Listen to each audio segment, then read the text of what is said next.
Hello friends, welcome to రుచి వంటిల్లు. ఈరోజు మనం వినాయక చవితి స్పెషల్ కుడుములు ఉండ్రాళ్ళు చాలా టేస్టీగా ఎలా తయారు చేసుకోవాలో చూద్దాము.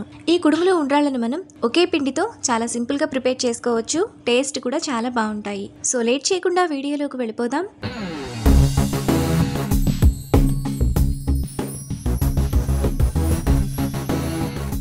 ముందుగా కుడుములు ఉండ్రాళ్ళు చేసుకోవడానికి స్టవ్ మీద పాన్ పెట్టుకొని అందులో 1.5 కప్పు నీళ్లు పోసుకోవాలి.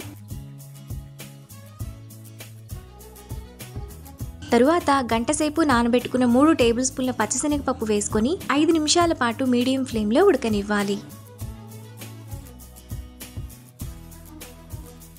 5 నిమిషాల తర్వాత పచ్చిశనగపప్పు ఈ విధంగా మెత్తగా ఉడికిపోతాయి. తరువాత మనం ఏ కప్పుతో నీళ్ళని తీసుకున్నామో అదే కప్పుతో అరకప్పు బెల్లం, 1/2 టీ స్పూన్ యాలకుల పొడి, చిటికెడు ఉప్పు, 1 టీ స్పూన్ నెయ్యి వేసుకొని ఒకసారి కలుపుకోవాలి.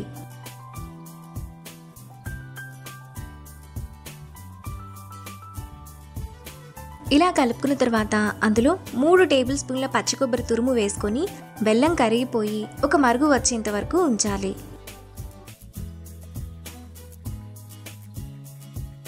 బెల్లం నీళ్లు ఇలా మరుగుతున్నప్పుడు అందులో 1 కప్పు బియ్యపిండి వేసుకొని ఉండలు లేకుండా సిమ్ ఫ్లేమ్లో 2-3 నిమిషాల పాటు కలుపుకోవాలి. బియ్యపిండిని కూడా మనం నీళ్ళని తీసుకున్న గిన్నెతోనే తీసుకోవాలి.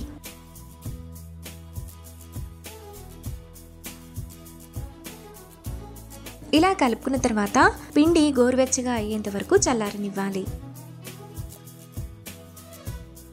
పిండి గోరువెచ్చగా అయిన తర్వాత 2-3 నిమిషాల పాటు బాగా కలుపుకోవాలి. ఇలా కలుపుకున్న తర్వాత కొద్దిగా పిండిని తీసుకొని ఉండ్రాళ్లను ఇలా చేసుకోవాలి. తరువాత ఇంకొద్దిగా పిండిని తీసుకొని ఇలా రౌండ్గా చేసుకొని చేత్తో ఇలా ప్రెస్ చేస్తే కుడుములు రెడీ అయిపోతాయి.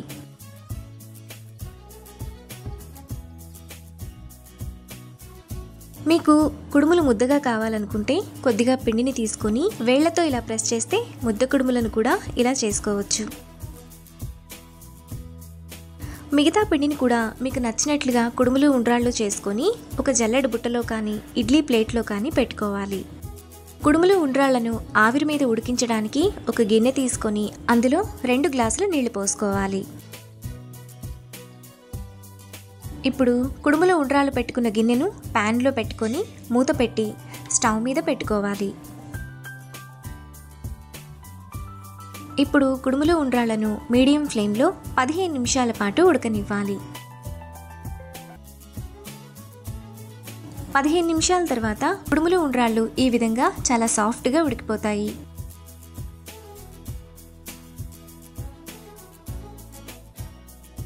మనకు చాలా టేస్టీగా ఒకే పిండితో కుడుములు ఉండ్రాళ్ళు రెడీ అయిపోయాయి. ఇవి చాలా సాఫ్ట్గా చాలా బాగుంటాయి. ఈ కుడుములు ఉండ్రాళ్ళు మనకు 3 రోజుల పాటు నిల్వ ఉంటాయి. అంతే, ఇప్పుడు నైవేద్యంగా సర్వ్ చేసుకుంటే ఎంతో టేస్టీగా ఉండే కుడుములు ఉండ్రాళ్ళు రెడీ. ఈ రెసిపీని మీరు కూడా ట్రై చేసి మీకు టేస్ట్ ఎలా కుదిరిందో నాకు కామెంట్స్లో షేర్ చేయండి. ఈ వీడియో కనుక మీకు నచ్చినట్లయితే లైక్ చేసి షేర్ చేసి సబ్స్క్రైబ్ చేయండి.